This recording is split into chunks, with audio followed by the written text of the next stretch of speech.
Fala galera! Hoje a gente vai dar continuidade ao tema Desafios da Saúde Bucal para os brasileiros.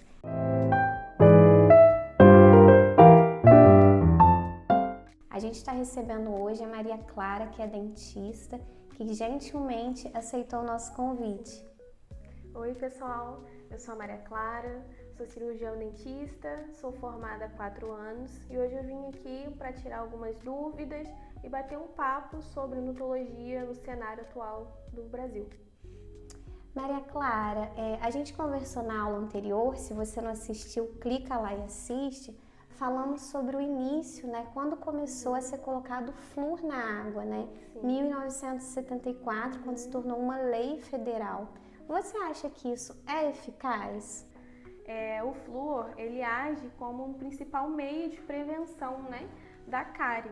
E atualmente tem acesso para todas as pessoas. A água fluoretada, ela está em acesso para todas as pessoas, então não tem distinção, né, de financeiro das pessoas, porque isso é um acesso de todos. Então acaba gerando uma facilidade e além de gerar prevenção da doença da cárie, né?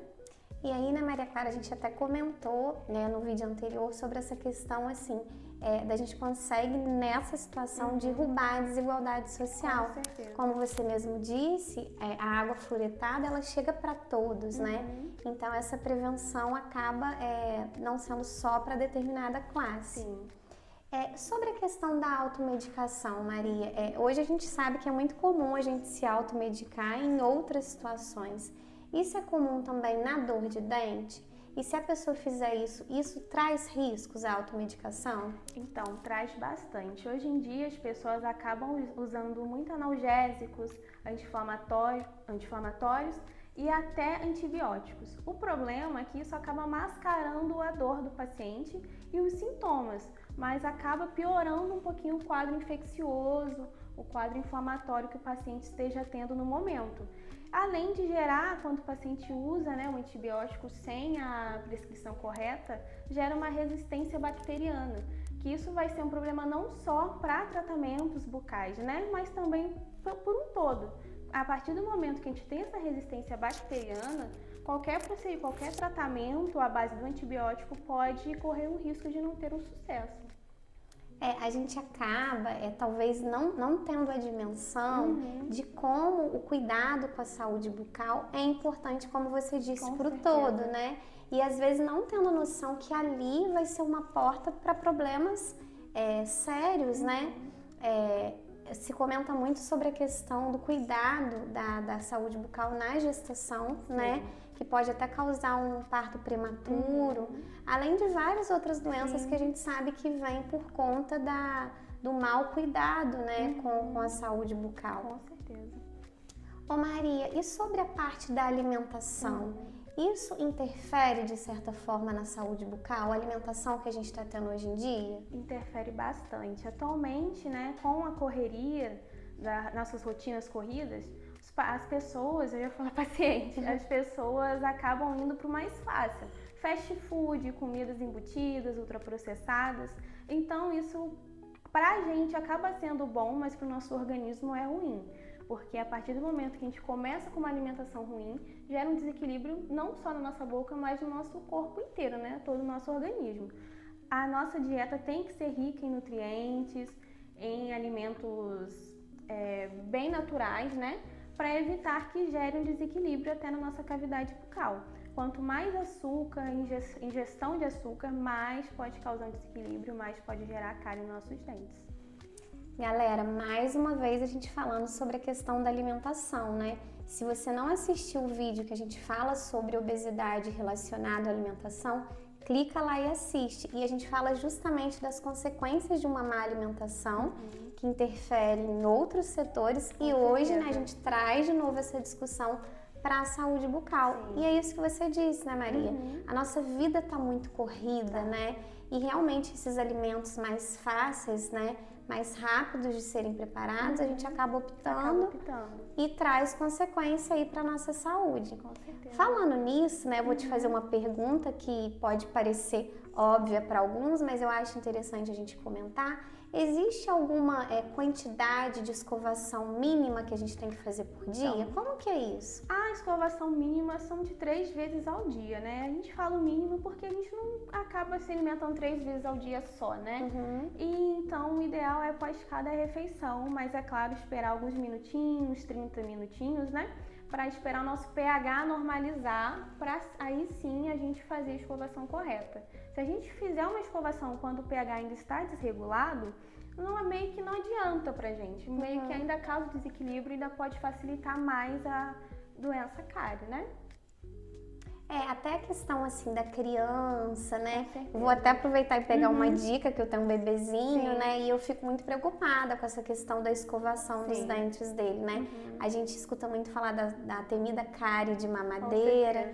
Então, desde novinho, Maria Clara, é interessante a gente ter esse padrão de escovar os dentes após as refeições. Desde novo é bem interessante, até mesmo antes de dormir, a quantidade de pasta de dente é um grãozinho de arroz muito pequenininho de acordo com a idade da criança. Então, a cada idade tem uma quantidade de pasta que a gente tem que colocar. E, claro, sempre pasta com flúor. Nunca escolher uma pasta sem flúor.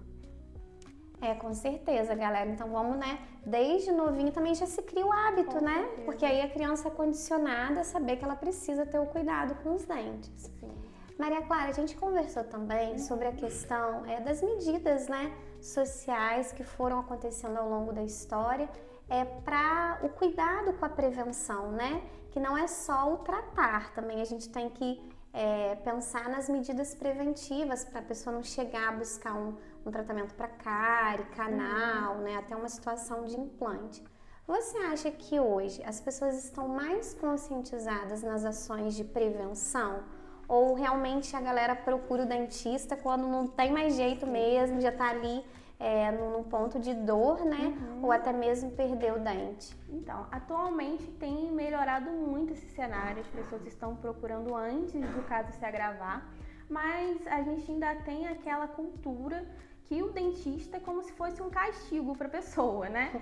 Muitos pais falam para as crianças, não escove os dentes, se você não escovar o dente, você vai no dentista. E hoje em dia, as pessoas já crescem com esse trauma, que se eu vou no dentista eu vou sofrer. Só que não é assim, você visitando de 6 em 6 meses, fazendo uma profilaxia, uma limpeza, vai evitar muitas coisas no futuro. E hoje em dia, com a era da internet, com o boom da estética, lentes de contato, harmonização, as pessoas têm procurado ainda mais o dentista para melhorar não só em questão de saúde, mas também de autoestima, bastante. Com certeza, né? Isso a gente também conversou a questão da evolução da odontologia ao longo da história. Os dentes, eles estão muito ligados com a nossa autoestima, com a nossa autoconfiança, né? E houve um tempo que a decisão era estar com dor de dente, não se tinha a ideia de salvar aquele dente, arranca e resolve o problema. E isso abalou aí a autoestima de várias pessoas, né? Que bom que a tecnologia, os avanços vieram a esse favor, né? E hoje é possível a prótese, o implante, para a pessoa ficar bem, né? E hoje em dia as pessoas que nesse tempo, né, passado, que tiveram que extrair os dentes, porque na época não tinha tantos meios, hoje em dia voltam e falam, antigamente não tinha como eu recuperar, mas agora eu quero salvar o que eu perdi com o tempo passado. Muita criança também não tinha culpa, os pais levavam no dentista e falavam, arranca, cariou, teve cárie no dente, pode arrancar, para não dar problema futuro. E essas pessoas cresceram e hoje em dia procuram para salvar, né? Para melhorar ainda mais a qualidade de vida do paciente.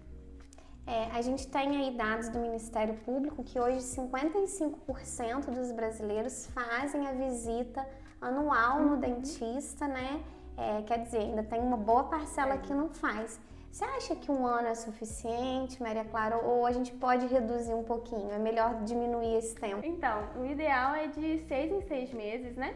Que o paciente, indo nessas consultas periódicas, a gente consegue ter o controle, a gente consegue estudar, ver o histórico do paciente, além de avaliar os exames radiográficos também, né? Porque a gente não pode avaliar a boca só ali olhando, né? A gente tem que pedir exames extras para a gente chegar no diagnóstico melhor e também chegar na prevenção do paciente, né?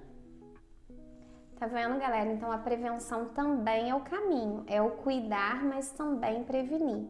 Maria Clara, queria te agradecer muito, né, o seu tempo, a sua disposição. Eu tenho certeza que a fala dela vai contribuir muito para vocês, né, que estão aí próximos a escrever as dissertações. Como a gente fala, todo conhecimento é importante, toda informação é pertinente para vocês arrasarem na dissertação. No mais, a gente se vê no próximo vídeo. Tchau!